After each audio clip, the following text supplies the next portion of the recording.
Bulking में muscle की जगह फैट क्यों बढ़ रहा है? सोचो, आपने फाइनली डिसाइड किया कि अब थोड़ा सीरियस होना है, जिम में मेहनत कर रहे हो, वज़न नहीं बढ़ रहा है, बॉडी वैसी की वैसी लग रही है, तो आपने सोचा बस अब बल्क करूँगा और अगले दिन से खाना बढ़ा दिया। सुबह ज़्यादा खाना, दोपहर में ज़्यादा खाना, रात में ज़्यादा खाना, शेक में एक्स्ट्रा पीनट बटर डाल दिया, दूध बढ़ा दिया, राइस भी बढ़ा दिया। पहले कुछ हफ्तों तक सब कुछ अच्छा लगता है, स्केल ऊपर जा रहा है 82 से 83, 83 से 84 और आप खुश हो, फाइनली बॉडी बन रही है। लेकिन फिर एक दिन मिरर में खुद को देखते हो, आर्म्स थोड़े बड़े लग रहे हैं, शोल्डर भी ज़्यादा बेटर लग रहे हैं, लेकिन पेट भी पहले से बाहर निकल गया है और यहीं से डाउट शुरू होता है, मैं मसल बना रहा हूँ या बस फैट बढ़ा रहा हूँ।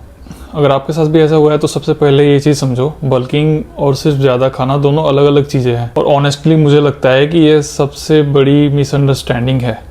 लोग सोचते हैं कि अगर मसल बनानी है तो बॉडी को जितनी ज़्यादा कैलोरीज दोगे उतनी ज़्यादा मसल बनेगी, लेकिन बॉडी कोई ऐसी मशीन नहीं है जिसमें ज़्यादा फ्यूल डालोगे वो ज़्यादा उसी प्रोपोर्शन में ज़्यादा मसल बना देगी। आपकी बॉडी की मसल बिल्डिंग कैपेसिटी भी एक लिमिट होती है। मान लो आपकी बॉडी को मेंटेन करने के लिए 2500 कैलोरी चाहिए, अब आपने मसल बनाने के चक्कर में 3200 से 3300 कैलोरी खाना शुरू कर दिया। हाँ, वेट बढ़ेगा, लेकिन वो पूरा वेट मसल नहीं होगा, क्योंकि बॉडी के पास इतनी एक्स्ट्रा एनर्जी को मसल में कन्वर्ट करने की अनलिमिटेड कैपेसिटी नहीं होती। जो एनर्जी इस्तेमाल नहीं होगी उसका एक हिस्सा फैट के रूप में स्टोर होते जाएगा, और यही वजह है कि कई बार बल्क के दौरान आपका वेट बहुत तेज़ी से बढ़ता है, लेकिन फिजिक उतनी तेज़ी से इम्प्रूव नहीं होती। असल में आपने मसल गेन को स्पीड अप नहीं किया, आपने सिर्फ फैट गेन को स्पीड अप कर दिया। और यहाँ एक और चीज़ होती है, बल्क शुरू करते ही हम थोड़ा केयरलेस हो जाते हैं, क्योंकि दिमाग में एक सिंपल सा थॉट होता है, कोई बात नहीं, मैं बल्क पर हूँ, पिज़्ज़ा बल्क पर हूँ, बर्गर बल्क पर हूँ, डेजर्ट बल्क पर हूँ। फिर रात में भूख नहीं लगती लेकिन कैलोरीज पूरी करनी है, पीनट बटर के 4 स्पून शेक में डाल दिए और टेक्निकली आपकी कैलोरी पूरी कर रहे हो, लेकिन धीरे धीरे सरप्लस इतना बड़ा हो जाता है आपको पता ही नहीं चलता कि मसल गेन के लिए खा रहे हो या बस वेट गेन के लिए। और इसका मतलब ये बिल्कुल नहीं है कि आप बल्क में आपको सिर्फ क्लीन फूड खाना है, आपको अपनी पूरी ज़िंदगी चिकन राइस और ब्रोकली पर नहीं रहना। अपने पसंद का खाना खा सकते हो, लेकिन डिफरेंस ये है कि आपको अपनी डाइट का एक हिस्सा है, पूरी डाइट नहीं है। एक और चीज़ जो बहुत बार होती है, आपने खाना बढ़ा दिया लेकिन ट्रेनिंग वही का वही है, यानी कैलोरीज बढ़ गई लेकिन वर्कआउट में कोई रियल प्रोग्रेशन नहीं है। 3 महीने पहले बेंच प्रेस में जितना वेट उठा रहे थे आज भी लगभग सेम वेट उठा रहे हो, रेपिटेशन भी वही है, सेट्स भी वही है, और फिर हम उम्मीद कर रहे होते हैं कि एक्स्ट्रा कैलोरीज सारी मसल में चली जाएगी। बॉडी को मसल बनाने के लिए सिर्फ कैलोरीज नहीं चाहिए, उसे एक रीज़न भी चाहिए। ट्रेनिंग वो रीज़न देती है।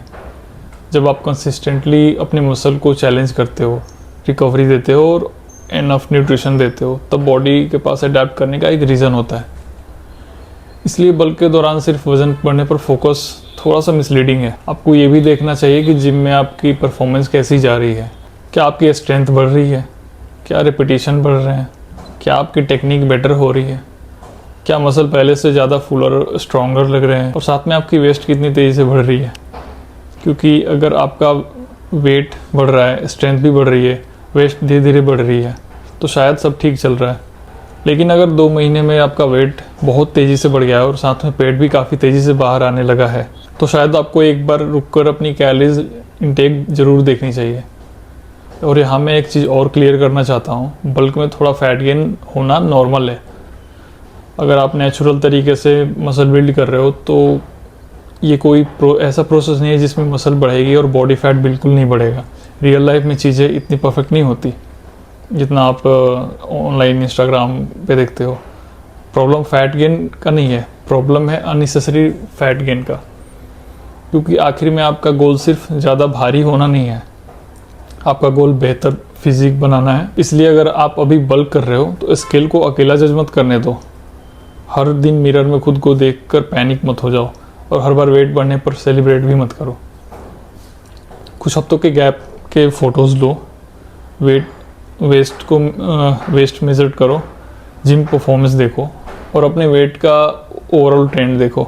अगर प्रोग्रेस हो रही है तो सिर्फ इसलिए कैलोरीज मत बदलो क्योंकि किसी दिन वेट थोड़ा ज़्यादा और कम दिख गया। बॉडी रोज एक जैसी नहीं रहती, वाटर, ग्लाइकोजन, डाइजेशन, बहुत सारे फैक्टर वेट को अफेक्ट करते हैं ऑन रेगुलर बेसिस। इसलिए थोड़ा पेशेंस रखो, क्योंकि ऑनेस्टली मसल बिल्डिंग बहुत बोरिंग है।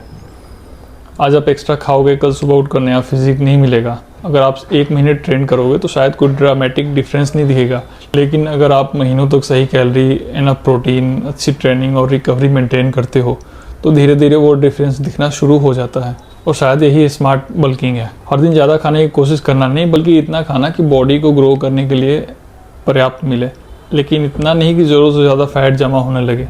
क्योंकि आखिर में जब आपका बल्क ख़त्म होगा तो आपको सिर्फ ये नहीं कहना चाहते वेट 10 किलो बढ़ गया, आप ये ज़रूर कहना चाहते हो कि हाँ, मैं पहले से ज़्यादा मस्कुलर दिखता हूँ। और मेरे हिसाब से यही एक अच्छे बल्क की असली पहचान है। Thanks for watching.